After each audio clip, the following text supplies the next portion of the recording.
set on that. Very much so. I really want that. Like, why not? Like I said, I told everyone like this. Like, we could do it like this.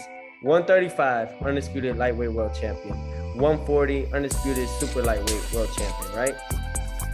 Or light welterweight world champion, however you want to call it. There's two different labels on it. They fight for both titles, for both undisputed, and they do a catchweight at either 138 or even 139.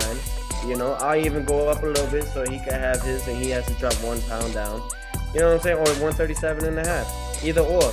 We do that. If Leo Santa Cruz and Gervonta Davis could do that at 130 and 135 for the WBA, then why can't we do undisputed, and make a match and do a catchweight in between those, and the winner becomes undisputed on both weight classes? Absolutely.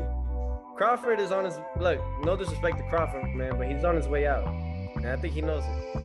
I'm not a fan of vacating titles, but that probably been the best move for Teofimo Lopez. This Kambosos stuff has turned into a mess. Triller has reported they will not stage the Teofimo Lopez Kambosos fight. They already put $10 million in promoting this fight.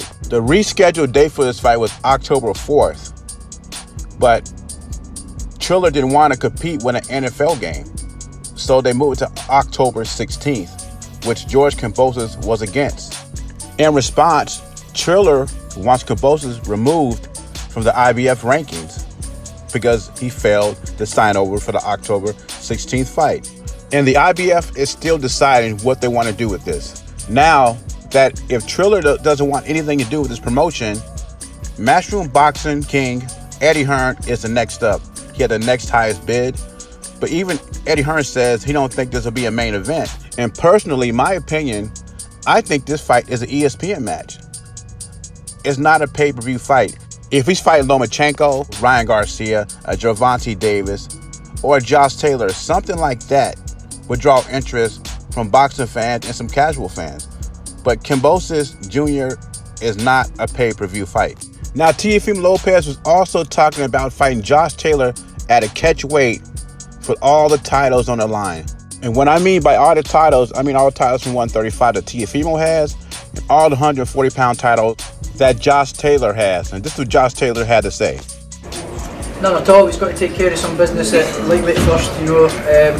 He's got to take care of what he's doing and actually become undisputed champion at lightweight first. So Josh Taylor believes Teofimo has to take care of business at lightweight first before he comes at him at 140. You know, Josh Taylor is scheduled to take on Jack Culcay in December. And after that, he want to move up to fight Terence Crawford if Crawford gets by Sean Porter. But Teofimo says, hold up. No disrespect to Terence Crawford. He's getting old. He's on his way out. And he also believes him versus Taylor will sell more tickets and draw more interest than a Terence Crawford-Josh Taylor fight. And I tend to agree with that. And I said that a year ago, that fight would be bigger than a Terence Crawford-Taylor fight. After Teofimo Lopez get in the ring and defend his IBF title or whatever he has to do, and Taylor gets done with Jack Culcay, which fight would you rather see? Lopez against Taylor, Crawford against Taylor, or Teofimo against Crawford? Leave your thoughts and comments below. Jay Beezy, I'm gone.